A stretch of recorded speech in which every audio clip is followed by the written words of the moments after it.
자, 오늘은 좀, 그, 이 고민이 많은 문제 중에 하나가 바로 우리가 새로운 국가, 사회주의 국가가 도대체 어떤 형태 또는 어떤 제도를 취해야 되느냐 하는 이런 문제인데요. 왜 고민이 많냐면은 그 이전에 이제 사회주의 국가, 주로 이제 소비에트 민주주의라는 형식을 취했던 그런 사회주의 국가가 일단 무너졌으니까요.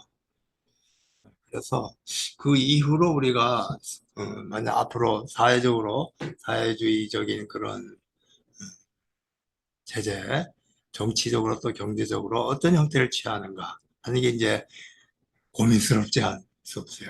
또 어느 날 사실 좀 21세기 사회주의 뭐 이런 얘기 들어봤죠. 그래서 새로운 형태의 사회주의를 시도하는 쪽이 많이 있는데요. 그 기본 개념은 이제 서구적 민주주의 형태를 그대로 유지한 채 뭔가 사회적인 개혁, 혁명 이런 것들이 가능하지 않겠느냐 아마 그런 생각에서 그런 시도가 나온 것 같은데요.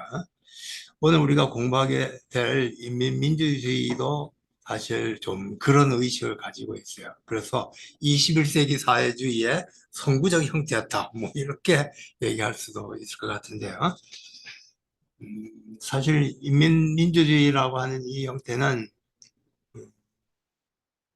45년 그 전대 이후 동구, 동구 쪽에서 다 이런 인민민주주의적인 형식을 취했었죠. 그런데 사실 그쪽의 인민민주주의라는 형태가 어떻게 전개됐는지는 제가 좀 잘 모르고요. 공부를 좀 안 했습니다. 반면 이제 우리가 흔히 인민민주주의다라고 얘기하면은 아무래도 중국 그리고 이제 북쪽을 염두에 두지 않을 수 없는데요. 그쪽에서 이제 전개된 거는 뭐 이런저런 이제 소스를 통해서 우리들에게 이제 알려져 있으니까요. 아무래도 오늘 얘기는 그러니까 주로 아시아 쪽에서 전개되었던 인민민주주의 형태에 관한 얘기가 될 것 같습니다. 이 인민민주주의 형태에 관한 이제 핵심적인 정의 또 개념적인 어떤 규정은 마오에서 나오죠. 마오에서 신민민주주의론 1942년인가요? 1년인가요? 그때 아마 작성된 걸로 보이는데요. 그 신민주주의론에 이제 딱 한 구절로 나와 있습니다. 신민주주의의 국채는 뭐고 정체는 뭐다라고 해서 국채와 정체를 이제 규정을 하면서 소위 신민주주의를 이제 규정을 하는데요. 그게 어느 날 일반적으로 알려진 이제 인민민주주의의 기본적인 개념이죠. 이제 개념은 그렇고 실제 이제 구체적인 형태는 이제 북쪽의 사회와 이제 중국 사회, 특히 이제 정치적 제도 쪽에서 우리가 발견할 수가 있을 것 같아요. 그런데 사실 겉으로 잘 들어보면은 그게 왜 인민민주주의인지 잘 안 드러납니다. 왜냐면은 이제 사회적으로 사회, 경제적으로 이제 집단화가 되면서 또는 국유화가 되면서 사실 인민민주주의의 형태는 좀 형해화되고 오히려 그냥 소비에트 민주주의라는 체제로 되돌아가는 그런 측면이 좀 보이거든요. 그래서 우리가 좀 뚜렷하게 찾아볼 수는 없는데요. 그래도 이제 초기 형태, 그러니까 국가를 건설했던, 그러니까 중국 같으면 1954년이죠. 북쪽 같으면 이제 1940, 50년인가요? 그때 세워졌던 국가의 형태를 이제 살펴보면은 잘 알 수 있지 않을까 생각합니다. 자, 그래서 오늘은 이제 주로 그런 얘기를 할 것 같아요. 자, 먼저 왜 소비에트 민주주의가 동아시아에서 중국과 북쪽에서 에, 사라지고 인민민주주의 형태가 실현했는가라는 얘기부터 해야 될 것 같은데요. 대체로 1935년경, 그러니까 고민테런 7차 대회가 35년 7월 달에 열렸죠. 이 이후로 소위 이제 인민전선론 또는 통일전선론이라고 하는 게 전개가 되는데요. 이런 이제 통일전선론의 기초에서 인민민주주의 형태가 출현을 합니다. 자, 그런데 이런 이제 35년 코민테른의 그 7차 대외 태제는 사실 굉장한 희생을 겪은 다음에 그야말로 이제 반성 끝에 나온 그런 결과거든요. 그 이전 한 10년 동안은 말하자면 동아시아에서 소비에트 민주주의라고 하는 것을 한번 적용해서 정착시키려고 노력을 했었습니다. 주로 이제 유격 근거지죠. 중국 같으면 이제 정강산 근거지, 서금 소비에트고요. 아예 이름도 소비에트죠. 북쪽 같으면은 거기 어딘가 저쪽에 만주 쪽에 중요한 적인데 갑자기 이름이 된 거 하나.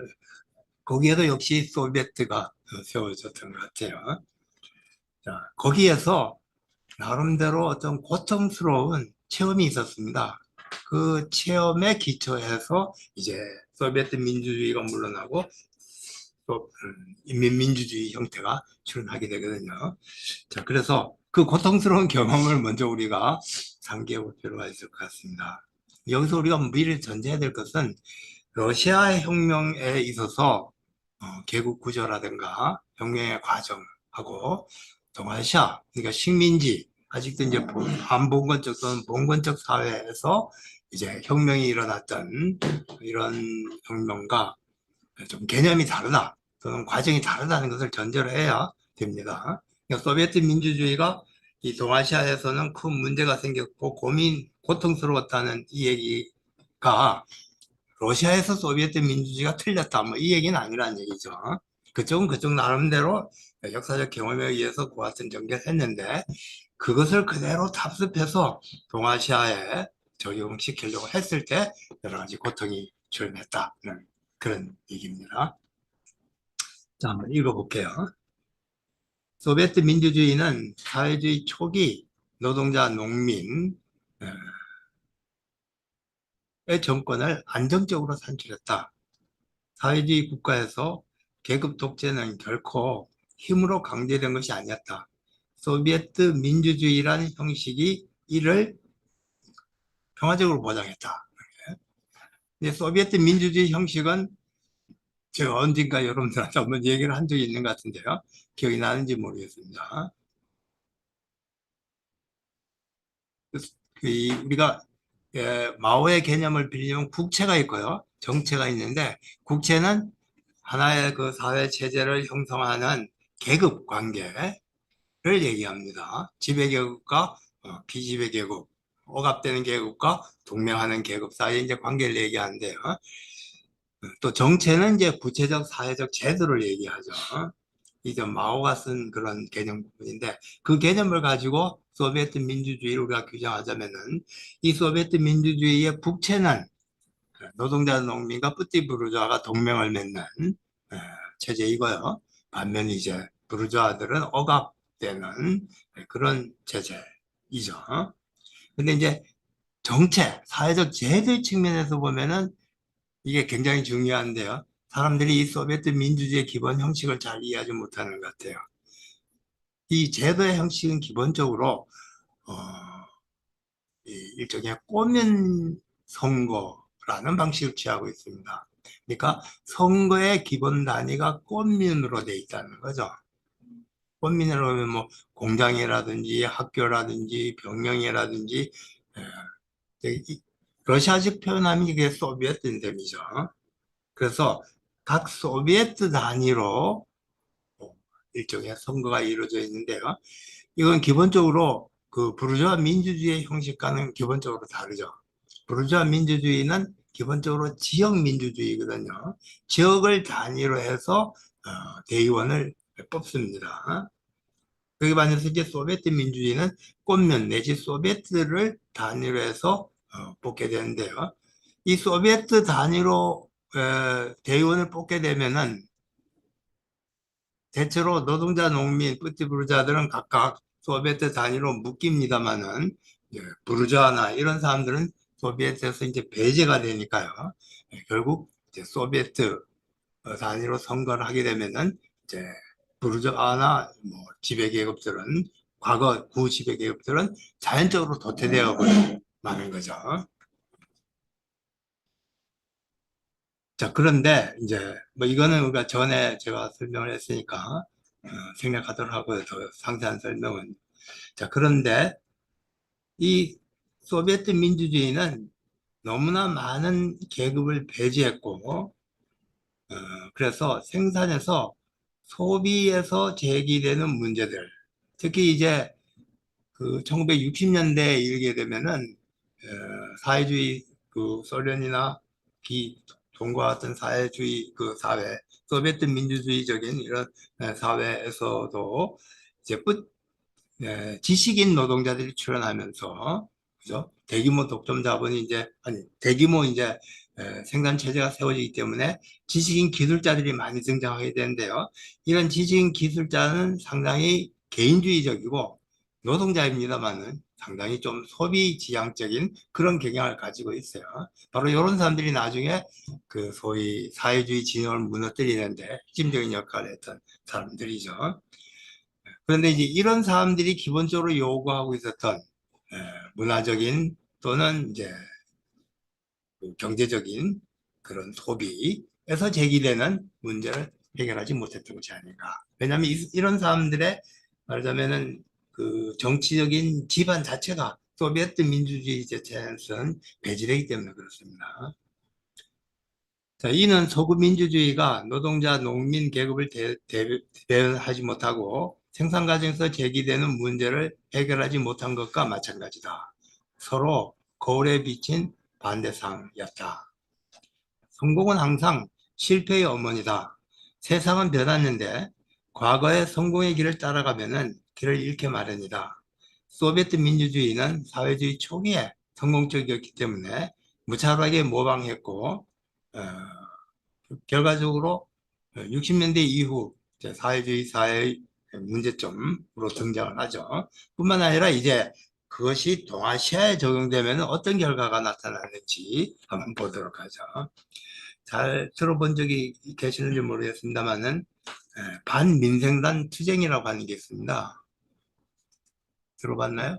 북쪽에 1932년도에서 4년도 사이에 이제 전개되었던 아주 극심한 말하자면은 사건이죠. 당시 조선공산주의자 만주에서 활동했던 조선공산주의자들 거의 한 1000명 이상이 숙청된 걸로 중국 공산당에 의해서 숙청된 걸로 알려진 사건이고요. 이 사건을 해서 이제 김일성이 이제 핵심적으로 역할을 했기 때문에 이제 나중에 김일성이 이제 정권을 그러니까 지도자로서 부상하는데 굉장히 중요한 계기가 됐었는데요. 이 반민생단 투쟁을 한번 우리가 상기를 한번 해보도록 하죠. 시간을 거슬러서 30년대 초반으로 가보자. 만주 지역에 조선 공산주의자들이 유격구를 세웠다. 당시 일국 일당 원칙에 따라서 이들은 중국 공산당 산하에서 활동했는데 그들은 1932년 유격구에 소비에트 정권을 세웠다. 처음엔 소비에트라고 했습니다만은 1933년도에 가면은 인민민주주의 국가다. 이렇게 이름은 바꾸는데 내용은 동일했습니다. 실질적 내용은 바뀐 적이 없어요. 그래서 모든 이제 유격구 내부죠. 내 안에 모든 토지가 몰수됐고 노동자, 농민 그리고 지식인 뿌띠부르자만을 토대로 하는 소비에트 정권이 세워졌다. 이 유격구는 한 3년 정도 지속됐습니다. 굉장히 그 강인하게 버텼는데요. 그러나 이제 결국 실패하고 말죠. 유격군은 일제의 토벌에 강인하게 저항했다.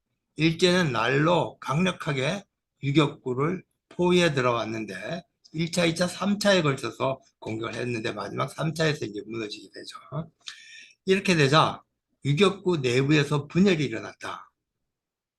유격구 내부에 이제 분홍과 빈농이 있었고요. 사이에 분열이 일어났고 철저한 토지혁명과 소비에트 정권 때문에 유격부 내에 분홍이 소외됐기 때문이다. 분홍은 그런데 주로 중국인이었고 빈농은 주로 조선인이었습니다. 대다수 당원은 이제 조선인이었지만은 일국 일당 원칙에 따라서 당 지도부는 중국인이 맡고 있었어요. 그래서 이제 중국인 이제 분홍과 빈농 사이의 갈등이 이제는 중국인 지도부와 조선인 혁명가들 사이의 갈등으로 이제 전화되는 거죠. 중국인 지도부와 조선인 게릴라 전사 당원들 사이의 갈등으로 전환되었다. 갈등은 일파만파로 벌어졌는데 끝내 유격구와 비유격구, 공산 게릴라와 유격구와 비유격구 또는 그죠 공산 게릴라 군대와 중국인이 중심이 된 항일 구국군 사이에 이제 연대도 깨어집니다. 서로 대립하게 됐다. 유격구에 세워진 소비에트 정권은 따라서 고립됐습니다. 그래서 일제가 1차, 2차, 3차 토벌을 강하게 되자 고립은 두려움을 낳고, 그죠? 일제는 이런 상황을 이제 역이용을 한 거예요. 그게 바로 이제 반민생단 사건입니다. 일제는 유격구에 민생단 스파이가 들어있다는, 이 민생단은 원래 그 만주에 있었던 조선인들을 일제가 조직했던 일종의 부역 단체였었는데 사실은 이 시기에 해체됐습니다. 그런데 이제 일제가 이제 이 유격구를 타격하기 위해서 이런 거짓말 전을 퍼뜨리는 그런 전술을 썼던 거죠. 민생단 스파이가 들어있다는 거짓 소문을 퍼뜨렸다. 민생단이란 소문이 들자 두려움은 의심을 낳고 의심은 증오를 낳고 중공당 지도부는 이때 내부에 스며든 민생단 스파이를 색출해 처단하라는 지시를 내리고 이게 이제 반민생단 투쟁이었었죠. 어마어마하게 많은 희생을 당했었고요. 당시 그 조선인 그 혁명가들 이 굉장한 이제 고통스러운 상황에 처해 있었습니다. 이 문제가 이제 어떻게 해결되어 나가는가? 이제 과정에 뭐 김일성 자신이 개인적으로 추진했던 그런 그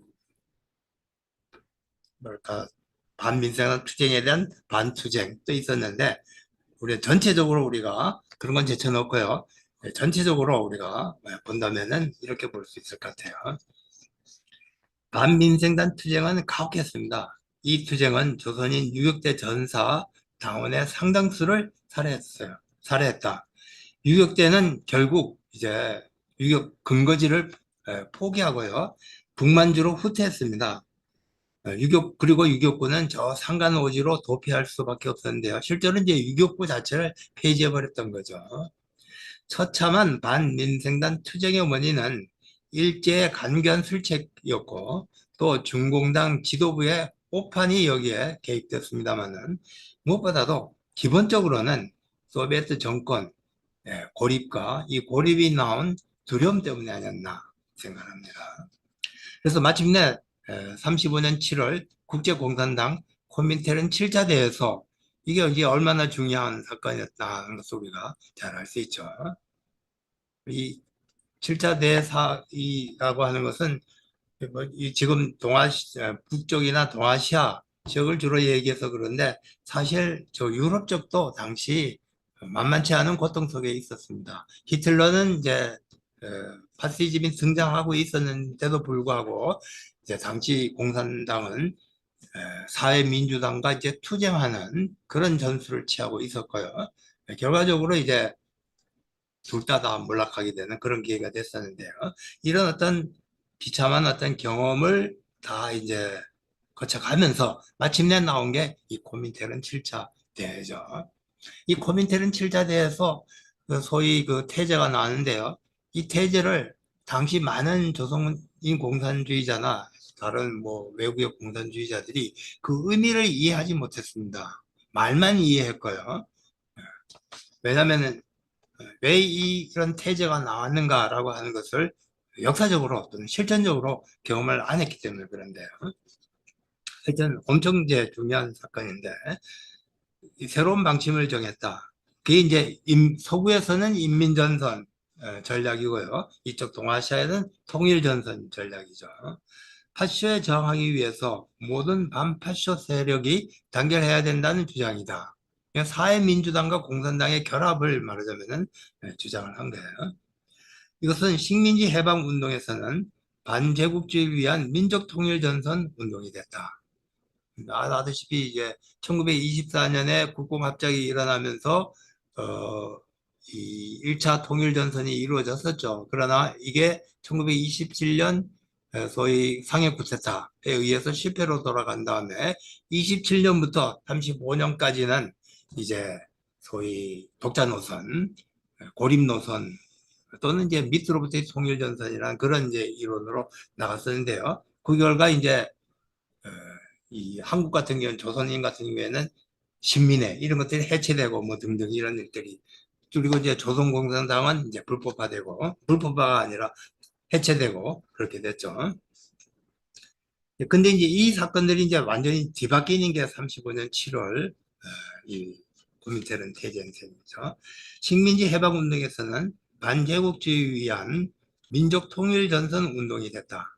민족통일전선을 가장 일찍, 가장 철저하게 수행했던 세력은 반민생당 투쟁을 거쳐 살아남은 조선공산주의자들이었다. 이론이 바뀌었다고 해도 사람들이 이를 곧바로 이해하는 것은 아니다. 당시 박헌영도 감옥에서 나와가지고 이 칠자대 태제를 읽었던 모양이에요. 이강국이라는 사람을 통해서 아마 얻었던 것 같은데 박헌영은 이 칠자대 태제를 이해하지 못했어요. 그래서 계속 실전적으로는 그 이전에 6차대에서 나왔던 그런 밑으로부터의 통일전선이라는 이론에 의해서 실천을 했고 그게 이제 해방 이후에 소위 공산당 남로당이죠. 남로당까지 이어지게 되는데요. 박헌영은 읽어도 이해하지 못했던 거예요. 반민생당 투쟁을 거치면서 조선 공산주의자들은 소비에트 형식이 지닌 폐해를 몸으로 깨달았고 있었기에 민족 통일 전선의 필요성을 몸으로 느끼고 있었다. 그렇기에 조선 공산주의자들은 민족 통일 전선 이론을 가장 올바로 이해하고 실천할 수 있었다. 자, 유사한 사건은 또 있었다. 1930년 여름 이제 중국 얘기예요.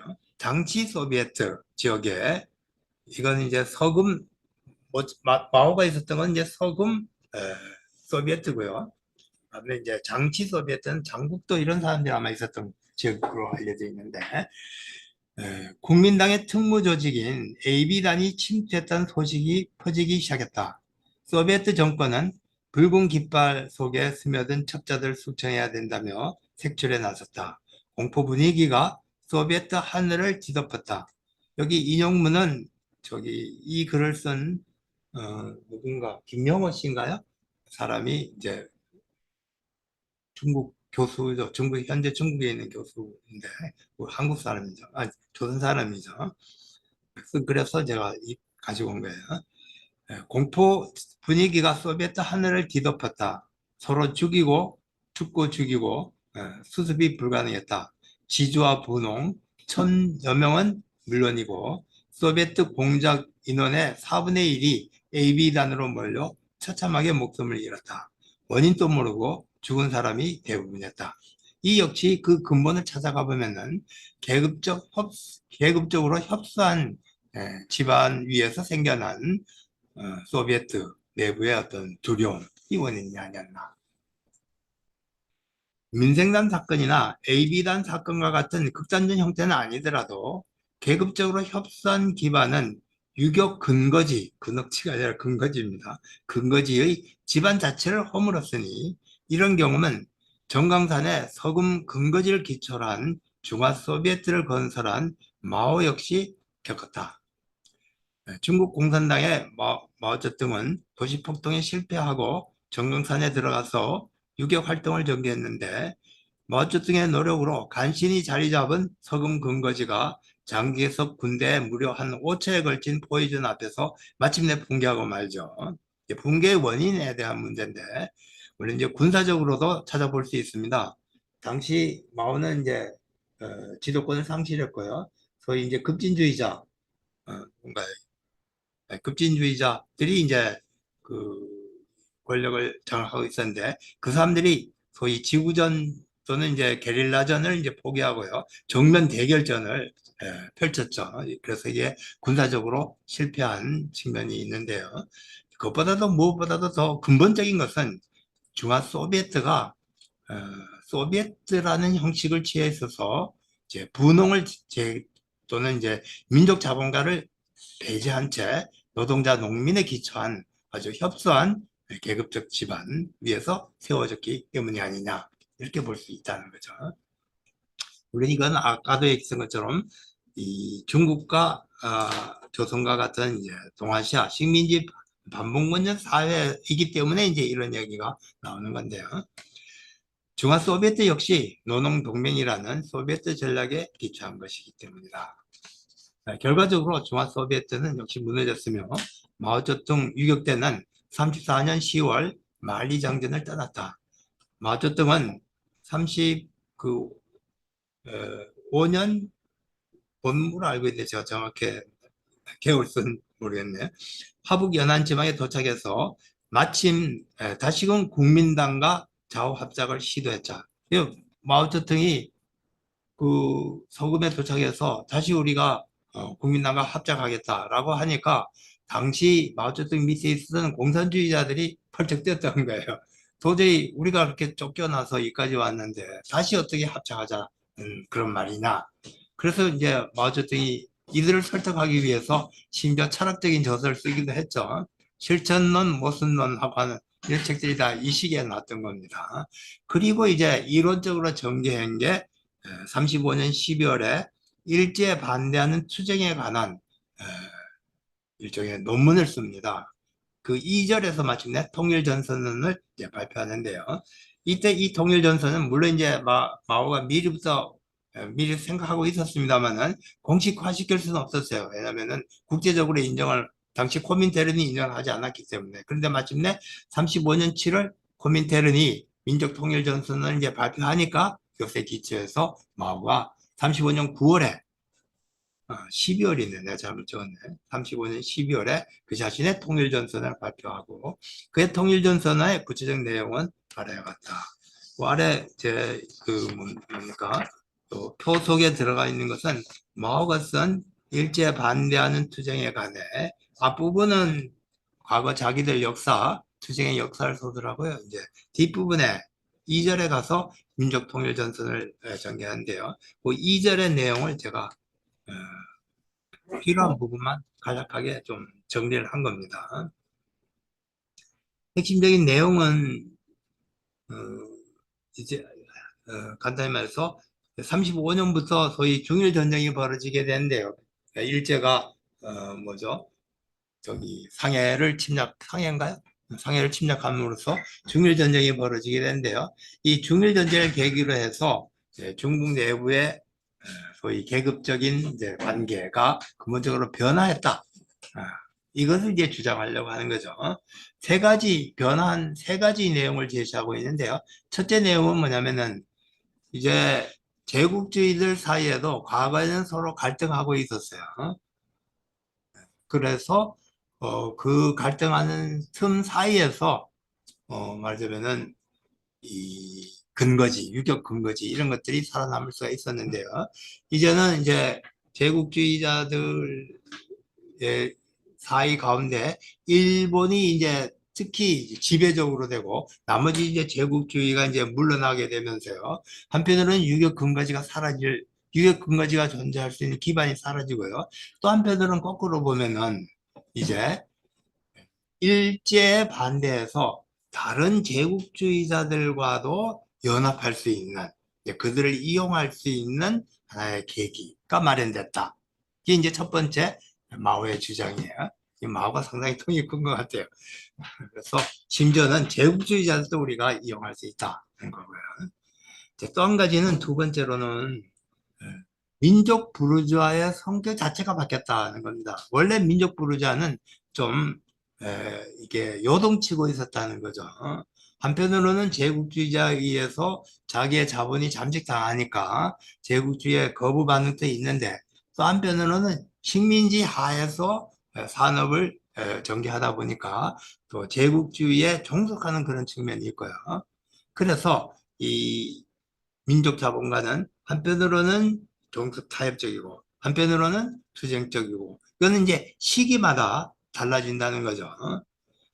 그래서 과거에는 이제 민족 자본가가 소위 친제국주의, 제국주의의 종속적인 그런 처지에 있었는데 이제 일제가 침략해 들어오면서 어, 민족 자본가도 자기의 이해가 결정적으로 침해될 위기에 처하게 됐다는 거죠. 그래서 이제 민족 자본가들도 성격상 항일에 나설 여지와 가능성이 생겨났으니까 그래서 이 민족 자본가들도 끌어들여서 이제 함께 항일 투쟁을 전개해야 된다. 이거죠. 그래 이제 통일전선이 이론의 기초가 되는데요. 마지막으로 이제 세 번째는 이 그저 국민당 당시 이제 그 투쟁 중에 있었던 이제 국민당의 이제 성격에 대한 규정인데요. 국민당 역시 한편으로는 대자본가가 있고 이거는 철저하게 이제 제국주의의 종속적인 그런 집단인데요.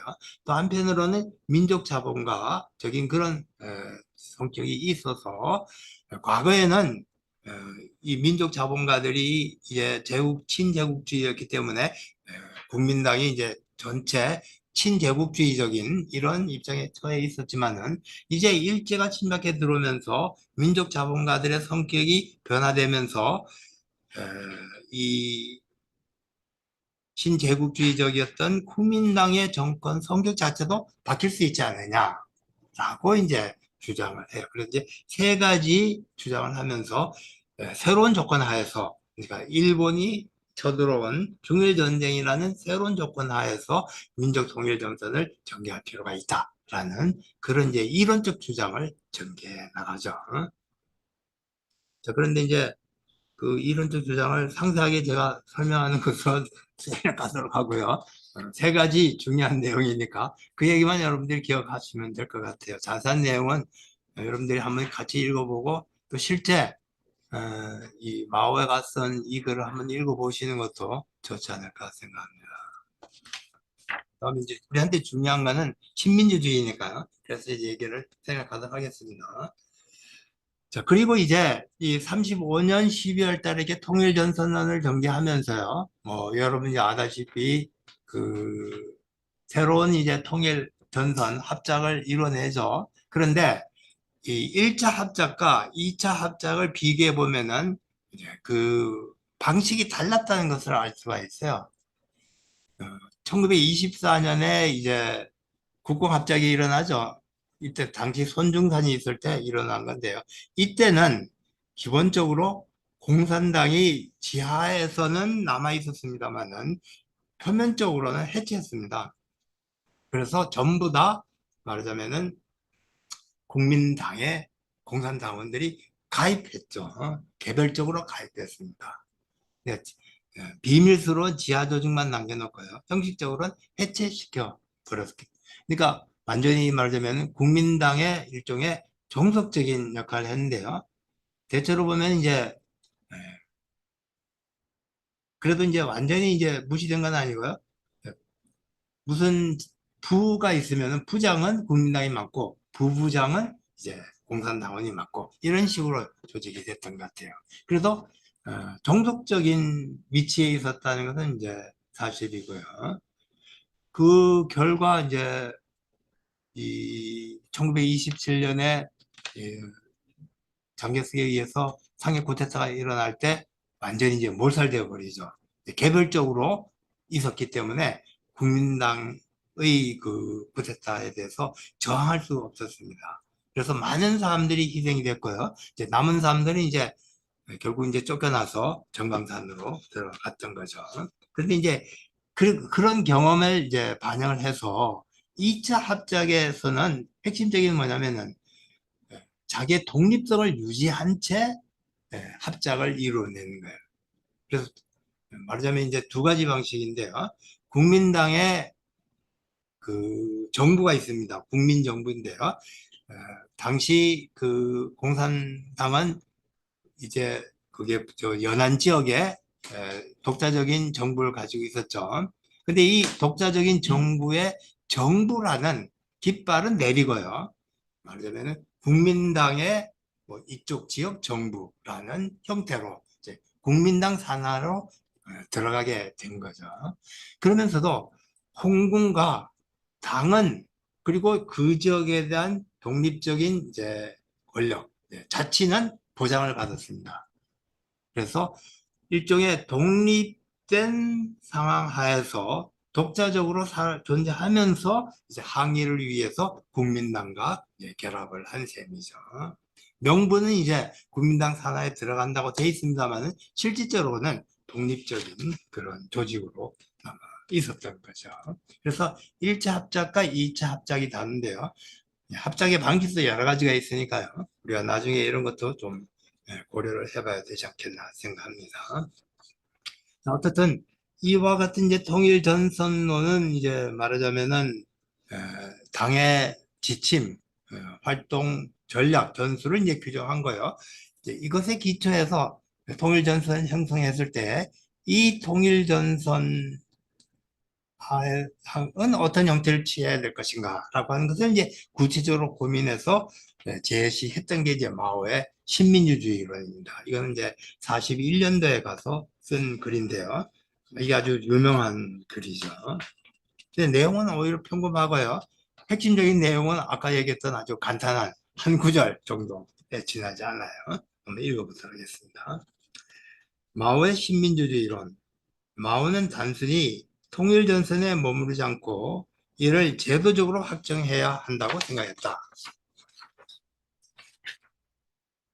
이런 생각으로 그는 새로운 민주주의 국가 형태를 구상했으니 그 구상의 가장 근본적인 원칙은 그의 신민주주의론에서 전개된다.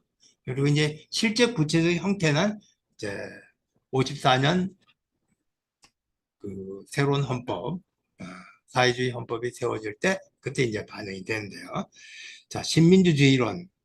앞에 1, 2는 뭐 아마 이 글은 이 시기에 왕정위라는 사람이 있었습니다. 국민당 좌파 이거요. 상해 구태타가 일어났을 때 장개석과 대립해서 남경 정부를 세웠던 그런 사람이었는데 당시까지만 해도 굉장히 좀 급진적이고 혁명적인 성격을 가지고 있었습니다. 자, 그런데 이제 일제가 이 왕정위를 이용하려고 이 남경 정부 나중에 이제 소위 장개석 정부에 흡수되고 말았는데요. 이제 왕정이 자신만 이제 개인적으로 살아남고 있었는데 실제 이제 권력이 없고 그랬던 상태에 있었는데 일제가 화북 지역을 이제 침략해 들어오면서 자기들이 직접 통치하려고 하기에는 너무 지금 무리하니까 이 왕정위를 이용해서 화북에 이제 말하자면 괴뢰 정권을 세웠습니다. 그러면서 이제 하자 이 왕정위가 이제 일종의 말하자면은 이제 왜 우리가 음 자기는 말하자면은 선문식의 그런 삼민주의를 주장하는데 이 삼민주의라고 하는 것은 그 속에 이미 사회주의와 공산주의가 다 들어있는 것이 아니냐. 굳이 그래서 공산주의를 따로 유지할 필요 없이 우리 함께 이 화북 정권을 유지해 나가자. 이런 식으로 해서 과거 자기가 친했던 이제 사람들을 끌어모으고 심지어 이제 연안지역에 있는 공산주의자들까지 이제 영향을 미치기 시작하니까 그것에 대해서 이제 정하기 위해서 마오가 썼던 글이 아닌가 싶어요. 그래서 1, 2에는 이제 중국에서 혁명의 성격, 왜 혁명이 2단계에 걸쳐야 되고 또 2단계 민주주의 혁명은 서구 부르자적 혁명이 아니고 새로운 그런 민주주의가 되는가라고 하는 이제 단계론을 전개하고요. 그 다음 이제 세 번째로 나가서 이제 중국의 독특한 역사적 특성을 제시하면서 신민주주의라는 형태를 제시하죠. 한번 읽어보도록 할게요. 중국의 역사적 특성. 주나라와 진나라, 주진조 이래 중국은 봉건적 사회였다. 중국 혁명의 역사적 행정은 두 걸음으로 나누어진다.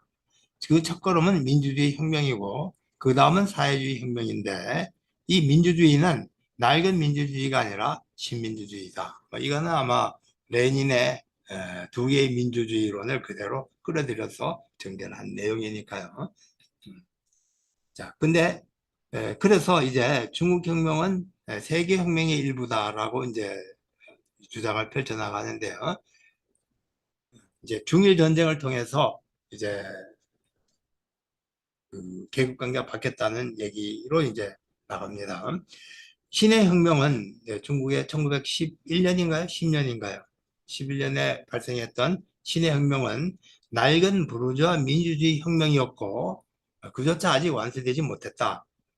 그런데 1917년 러시아에서 소비에트 혁명 이후에 중국 부르주아 민주주의 혁명은 새로운 부르주아 민주주의 혁명의 범주에 소각이 됐다. 이는 세계 프롤레타리아 사회주의 혁명의 일부가 된다. 그래서 새로운 민주주의,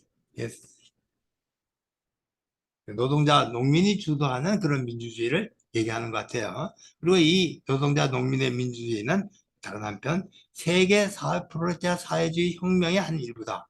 전체 사회주의 혁명의 한 일부다. 그런 뭐 자, 이는 각계 혁명적 계급들 간의 혁명적 독재 국가를 창건하는 것을 목적으로 하는 혁명이며 이게 이제 핵심 개념입니다. 신민주주의의 이제 국채를 규정하는 핵심 개념이에요. 그죠? 연합 독재라는 개념입니다. 그 이전에 그 소비에트 민주주의는 그 스탈린이 규정을 할 때 프롤레타리아 독재 이렇게 규정을 했거든요. 국채의 개념에 있어서 프롤레타리아 독재 이렇게 규정을 했는데요. 그것에 대립해서 구분해서 이제 마오가 규정한 게 신민주주의는 일종의 국채에 있어서 연합 독재 국가다 이렇게 규정을 한 겁니다. 계급 연합에 기초한다 는 얘기죠. 또 이 계급 연합에서 이제 민족 부르자까지 포함하는 광범위한 계급 연합인데요. 이는 사회주의 발전을 위하여 더욱 강활한 길을 닦아주는 그런 국가이다. 그래서 단순한 민주주의에 머무르는 것이 아니라 곧바로 연속해서 사회주의 혁명으로 이행하는 그런 이제 국가 형태다. 이렇게 얘기를 합니다. 자, 그래서 이제 새로운 민주주의라는 개념을 제시하고요. 이것에 기초해서 이제 신민주주의 정치를 전개해 나가는데요. 오사혁명 이전의 부르주아 혁명은 소부르주아와 지식인들이 주도해왔다. 그러나 오사혁명 이후에 부르주아 혁명은 프롤레타리아가 주도한다. 중국 프롤레타리아는 그 자신의 성장도 있었거니와 더 나아가서 러시아 혁명의 영향이 있었다는 거죠. 그래서 각성된 독립된 정치 역량으로 신속하게 전환되었다. 그 강령은 이제 제국주의 사도와 토지혁명이다. 중국 민족 부르주아는 이제 요습되는 각 계급의 이제 계급적 특징을 규정하는데요. 이제 가장 핵심적인 주장은 이제 민족 부르주아의 성격 문제이죠. 왜 민족 부르주아와 우리가 통일 전선 형성됐냐는 것을 이제 정당화하기 위해서 이제 마오가 이 주장을 이제 펼쳐나가는데요. 자, 민족 부르주아는 식민지 반식민지 국가의 부르주아이며 제국주의 억압을 받고 있기 때문에 일정한 시기, 일정한 정도에서 제국주의와 관력 훈벌에 반대하는 혁명성을 지닌다. 그러므로 프롤레타리아와 소부르주아와 연합해서 제국주의에 반대할 수가 있다. 혁명적 성격이 일정 부분 가지고 있다는 거죠. 자, 반면 제정 러시아 시대 때 봉건적 제국주의로 제정 러시아는 봉건적 제국주의 국가이니까 남을 침략하고 있었으므로 러시아 부르주아는 아무런 혁명서도 없었다. 그래서 이제 러시아에서는 이제 프롤레타리아가 부르주아를 타도하고 프롤레타리아 독재 또는 소비에트 민주주의 체제를 형성했던 것인데 중국은 다르다 이런 얘기죠. 중국 프롤레타리아의 임무는 민족 부르주아의 혁명성을 그걸 시하지 말고 그들과 더불어 제국주의를 반대하고 관료, 군벌 정부를 반대하는 통일정선을 결성한 데 있다. 여기서 이제 혁명적인 성격을 강조하면서 통일전선을 결성할 필요가 있다. 이것을 주장하는데요. 또 한편 민족 부르자에게는 반혁명성도 있기 때문에 우리가 프롤레타리아의 독자성, 당과 군의 독립성 이것을 포기할 수 없다. 그런 주장이죠. 동시에 중국 민족 부르자는 식민지 반식민지 부르자이고 정치 경제적으로 매우 연약하므로 혁명의 적에 대한 타협성을 가지고 있다. 또한 이들은 농촌에서 소장로 착취와 긴밀한 연결을 가지고 있어서 봉건 세력에 대해서 철저하게 전복하려 하지도 않고 전복할 수도 없다. 민족 부르주아라 했습니다만 주 핵심 세력은 산업 부르주아가 아니라 일종의 대지주인 셈이죠. 대지주이면서 민족적 성격을 지니고 있는 그런 민족 부르주아라고 규정한 것 같아요.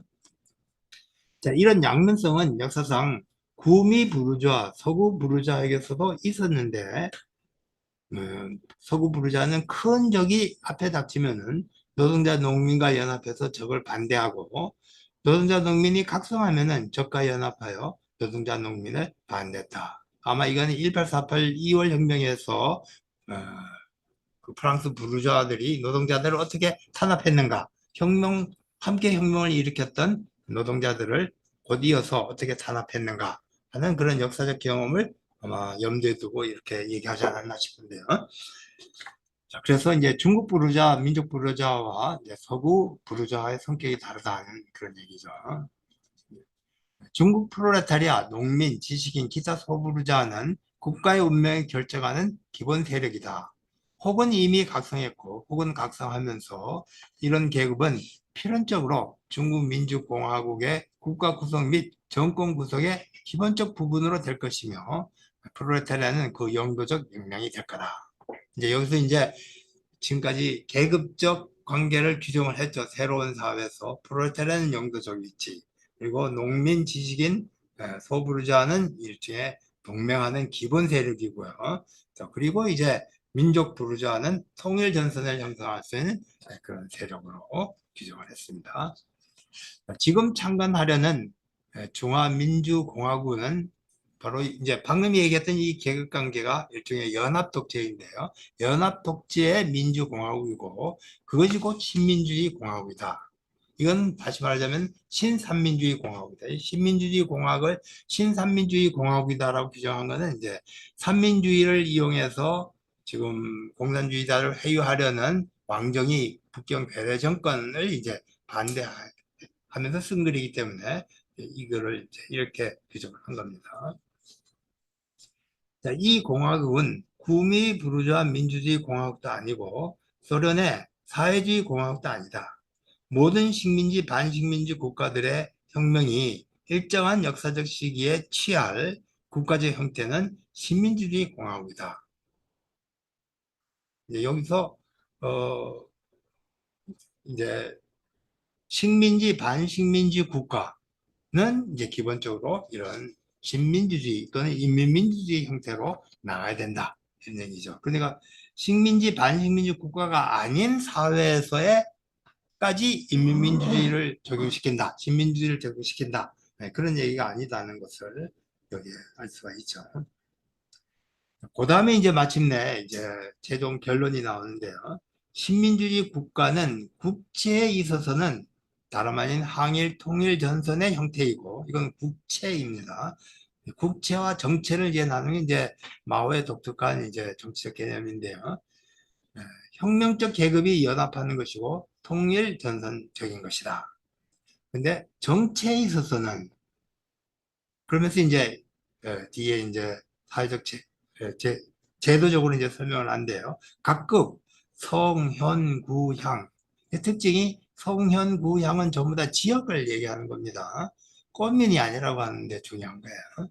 소비에트 민주주의가 꽃민이었기 때문에 그것과 이제 구별해 본다면은 왜 각급 이런 말을 썼는지를 우리가 알 수가 있는데 각급 대표대회를 통해서 정부를 선거하며 그러니까 지역 민주주의는 부르주아 민주주의를 얘기하는 거죠. 물론 이제 세부적으로 보면은 부르주아 민주주의와 인민민주주의가 좀 차이가 있습니다. 기본적으로는 다 지역 민주주의 형태를 취하지만은 어, 부르주아 민주주의는 소위 이제 상권 분립 체제다라고 해가지고 권력이 분할되어 있죠.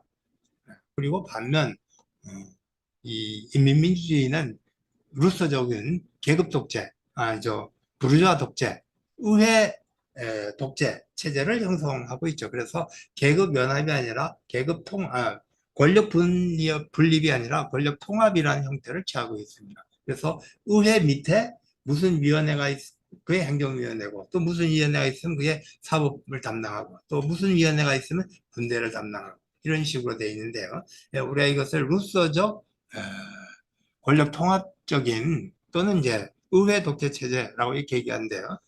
신민주주의는 이제 그런 형태죠. 그래서 부르주아 민주주의와 완전히 똑같지는 않습니다. 권력 분립의 형태는 가지고 있지 않아요. 권력 통합의 형태를 가지고 있고, 그러나 기본적으로 지역 민주주의라는 측면에서 소비에트 민주주의와 구분되죠. 소비에트 민주주의는 아까도 얘기했던 것처럼 꽃면 단위로 선거가 이루어지는데요. 그게 핵심적인 주장입니다. 정치에 있어서 각급 대표대회를 통해서 선거를 한다. 이게 말하자면 인민민주주의의 가장 핵심적인 쉽게 말하자면 민주주의 형태를 그대로 수용하겠다. 이런 얘기죠. 이렇게 민주주의 형태를, 지역 민주주의 형태를 취해야만 부르주아들이 살아남을 수가 있어요. 이 정치 권력 형태.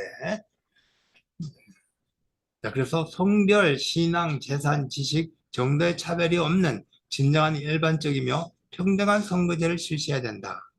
또한 민주주의 중앙집권제, 이 중앙집권제란 말이 권력 통합이라는 그런 개념입니다. 오직 민주주의 중앙집권제 하에 정벌 하야만 모든 혁명적 인민들의 의지를 충분히 발휘할 수 있다. 자, 요게 인민민주주의의 가장 핵심적인 개념 규정입니다. 국채는 통일전선이다. 그죠? 연합독재다. 이렇게 규정이 돼요. 정체는 각급 각급 대표대다. 는 거죠. 그리고 민주주의 중앙집중제다. 이 얘기입니다. 제가 그래서 이게 중요한 개념이니까요. 나중에 어디 써먹으려고 인용을 해봤습니다. 그대로 읽어볼게요. 국채는 각 혁명적 계급들의 연합 독재이고 정체는 민주주의 중앙집권제이다. 이것이 바로 신민주주의 정치이며 신민주주의 공화국이며 항일 통일전선의 공화국이며 3대 정책을 실시하는 신삼민주의 공화국이며 명실이 부합되는 중화민국이다. 자, 핵심이 국채 정체라는 그런 개념입니다.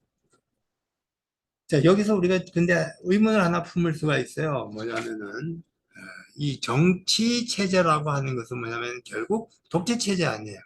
그죠? 근데 독재라고 하는 것은 뭐냐면은 강제로 폭력을 이용해서 지배한다는 그런 게 아니라 일정한 계급이 지속적으로 권력을 생산한다. 그런 얘기거든요. 물론 이제 필요할 때는 독재를 쓰겠습니다만 기본적으로는 지속적으로 정권을 재생산한다라는 그런 개념이 됩니다. 자, 그런데 부르주아 독재가 된 이유는 사실 이 부르주아 민주주의 체제가 가장 말하자면은 부르주아들이 권력을 계속 재생산할 수 있는 가장 적절한 형식이기 때문에 그래요. 지역 민주주의를 하게 되면은 아무래도 노동자 농민이 상승하기 힘듭니다. 그럴 수밖에 없죠. 그죠? 왜 그럴까요? 우리가 겪어봐서 잘 알지 않습니까? 지역 민주주의, 그죠? 한 지역의 대표를 뽑으면은 노동자 농민이 당선되기 힘들어. 아무리 탁월한 노동자 농민이라고 할지라도 당선되기가 힘들어요. 왜 그럴까요? 명망성이었기 때문이거든요. 이 지역이라고 하는 것은 일종의 소비를 중심으로 생활이 이루어지는 그런 것을 얘기하고요. 여기서는 서로 알지를 못하잖아요. 그 때문에 광고를 통해서 널리 알려진 사람 또는 미리부터 명망성을 가지고 있는 그런 사람들만이 당선될 수밖에 없는데 이런 명망성이라고 하는 것은 노동자 농민들이 갖추기가 힘든 거죠. 그래서 이제 레닌이 이 지역민주주의를 폐지해버리고 꽃면 단위로 선거를 한 겁니다. 꽃면 단위로 선거를 하면은 꽃면 속에서는 우리가 노동자들이 어떤 노동자들이 가장 탁월하고 정치적 능력이 있고 하는 것을 평소에 수십 년 동안 같이 노동을 해왔기 때문에 잘 알고 있죠. 그래서 굳이 선거할 필요도 없고요. 아, 그 사람이면은 어떤 사람이야 알고 있기 때문에 바로 당선이 될 수가 있는 거죠. 그래서 이 꽃면을 단위로 해서 함께 생활하는 사람들이 서로 생활 속에서 알고 믿는 그런 관계 속에서 정치적 지도자를 뽑아야 된다는 게 꽃면 선거라는 기본 개념입니다. 그래서 이제 노장 놈이 당선되기 쉬운데요. 자, 이제 여기 이 민주주의 형식은, 신민주주의 형식은 이 민족 부르주아들을 이제 끌어들이기 위해서 지역 민주주의라고 하는 형태를 다시 도입한 거예요. 자, 그렇다면은 이런 지역 민주주의에서는 오히려 부르주아들이 당선되기가 쉽고요. 따라서 노동자님의 당선되기 힘드니까 이것이 연합계급의 독재가 되기가 힘들지 않아요. 그죠? 이 문제를 그럼 어떻게 해결하느냐가 이제 문제가 됩니다. 지역 민주주의를 취하는 이유는 부르주아들을 끌어들이기 위한 거예요. 이걸 소비에트 민주주의 하면 부르주아들, 민족 부르주아들이 배제되니까요. 그래서 부르주아들을 끌어들이는 건 좋은데 이렇게 되면 정권이 그죠? 지속적으로 안정적으로 재생산될 수 없어요. 끊임없이 폭력을 행사해야 되고 혁명을 해야 되는데 사실 그런 건 쉽지 않거든요. 그래서 평화적으로 정권을 재생산해야 되는데 어떻게 하면은 지역 민주주의 속에서 정권을 재생산할 수 있겠느냐라고 하는 게 인민민주주의가 가지고 있는 가장 기본적인 문제입니다. 우리가 21세기 사회주의 제도를 취하는 저 남미의 몇 가지 국가를 볼 수가 있죠. 니카라구아 혁명, 니카라구아라는 데도 있고 베네수엘라 이런 곳도 있습니다. 자, 이런 곳에서 처음에는 민주주의 형태를 그대로 살린 채 사회주의적인 혁명을 한번 실험해 보려고 했어요. 특히 니카라구아가 그런 곳인데요. 처음엔 실패했습니다. 말하자면은 혁명을 일으켰던 니카라구아의 그 정당 무슨 정당이죠? 우선 빛나는 정당인데, 그죠? 산디니스타. 어? 산디니스타. 산디니스타가 산디니스타가 정권을 상실해 버리죠. 민주주의 선거에 의해서. 그래서 한 20년 뒤에 다시 말하자면 정권을 되찾아 오게 돼요. 그러면서 이제 아예 사회혁명을 이제 제도적으로 해버리고 이제 요즘은 이제 그런 일이 일어나지 않는데요. 20년 만에 정권을 다시 차지하는 이런 일이 벌어지고 또 정권을 상실했던 민주주의 하에서 정권을 상실했던 사회주의 국가 또 하나 있었죠. 아, 칠레 아엔데 정권. 그죠?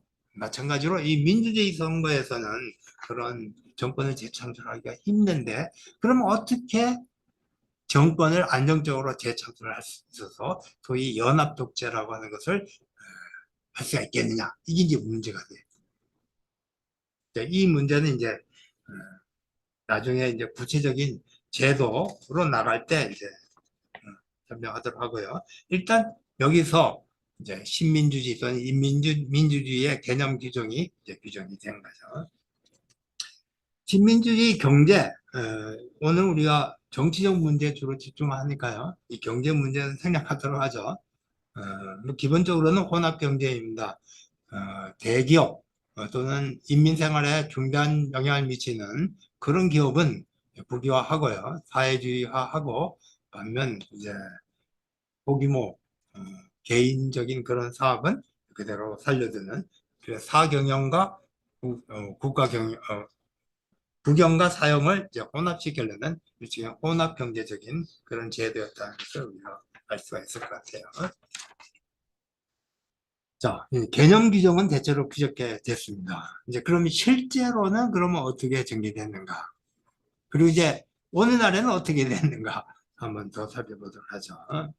자, 마오쩌둥은 여기서 국채는 통일전선이며 정체는 신민주주의라는 것을 분명하게 규정한다. 그의 정권의 구체적 모습은 마오쩌둥이 중국을 통일한 이후 1954년 제정된 선거법과 헌법에서 나타난다. 헌법을 보면은 그 구체적 모습을 잘 알 수 없어. 오히려 선거법이 중요합니다. 사회주의 국가에서. 선거법이 재미있는 것 같아요. 신민주주의 이론, 그리고 새로운 헌법의 핵심적인 내용이 인민민주주의라는 국가의 개념입니다. 인민민주주의 국가의 제도적인 핵심이죠. 정체에 있어서 핵심은 두 가지다. 하나는 소비에트 민주제, 즉 생산의 단위를 생산의 단위인 꼬민을 대변하는 형식을 폐지한 것이다.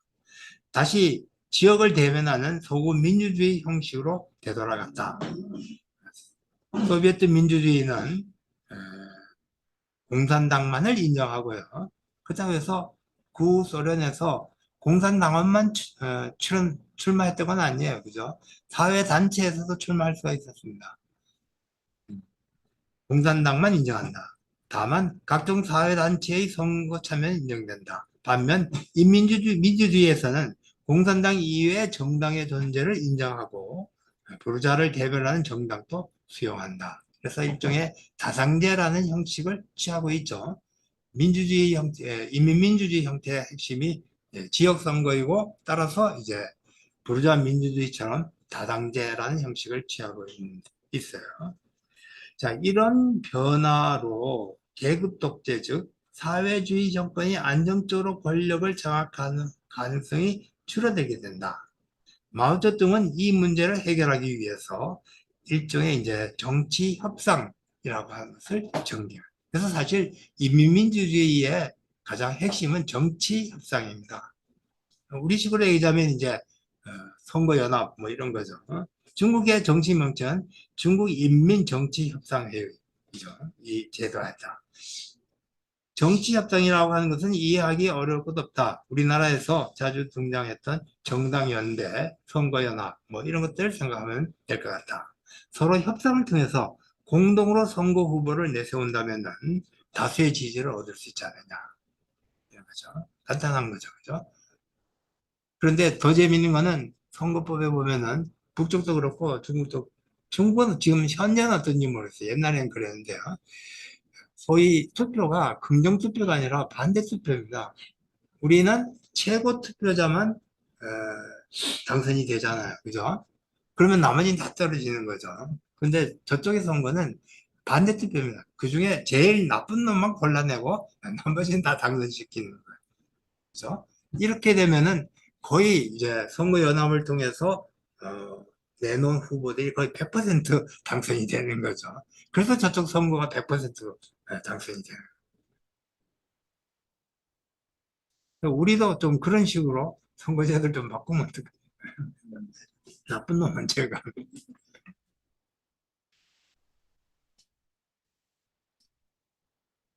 자, 정치협상회의를 제도했다. 사실 이 정치협상회의, 중국에서 헌법이 세워질 때 먼저 어떻게 하냐면 정치협상을 하고 그 정치협상에 통해서 이제 제도를 만들고 또는 선거 후보를 이제 결정한 다음에 그 다음에 이제 헌법을 내세워서 선거를 했던 거예요. 그래서 사실 정치협상회의가 기본적으로 더 중요한 의미를 지니고 있습니다.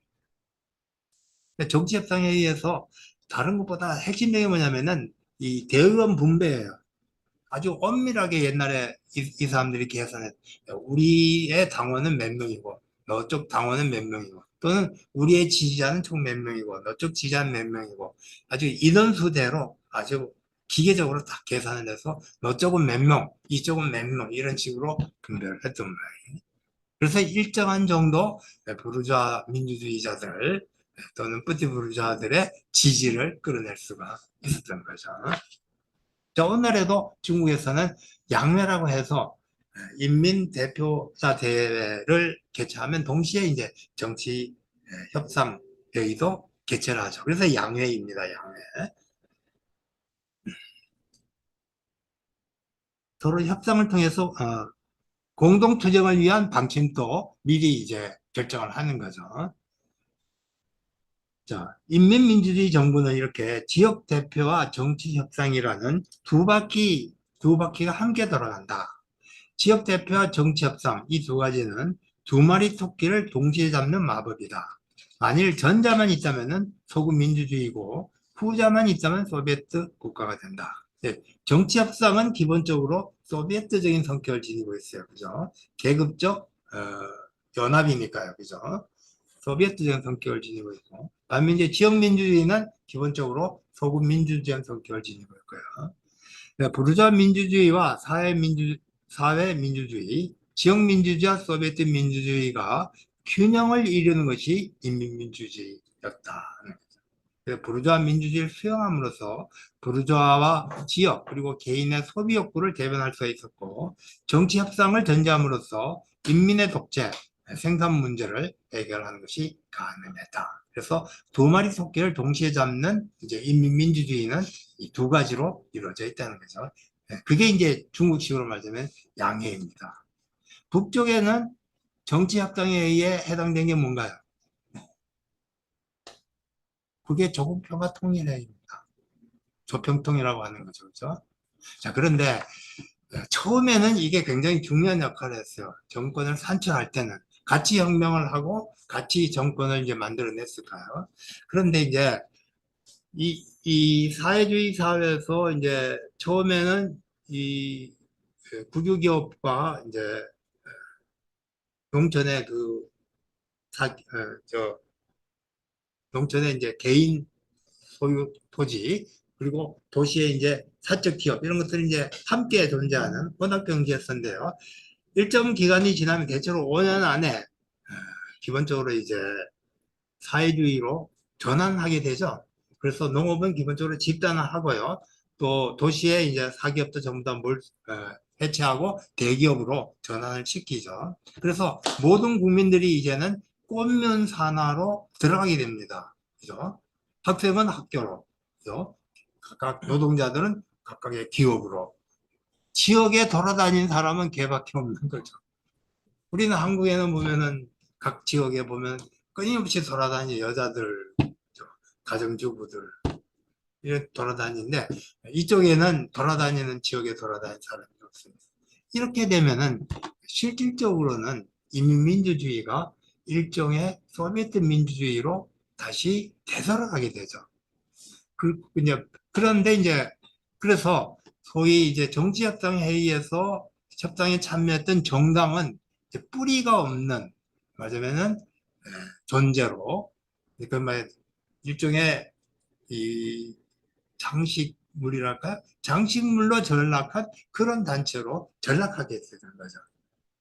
그래서 실질적으로는 이제 농업 집단화 이후에 사회주의화되면서 인민민주주의는 기본적으로 소비에트 민주주의를 전부 다 되돌아갔다라고 말할 수 있는데, 그럼에도 불구하고 일정한 정도 정치협상 회의라고 하는 것이 형식적으로나마 남아 있었고, 또 이제 그래도 이제 지역적인 이제 선거를 통해서 지역의 민심을 어느 정도 수용하려고 했었고, 결과적으로 이제 내가 개인적으로 생각할 때는 그것이 소비에트 민주주의가 이제 무너질 때 80년대 말에 반면 동아시아의 사회주의 국가는 그대로 살아남았던 중요한 이유가 되지 않았나, 이렇게 생각합니다.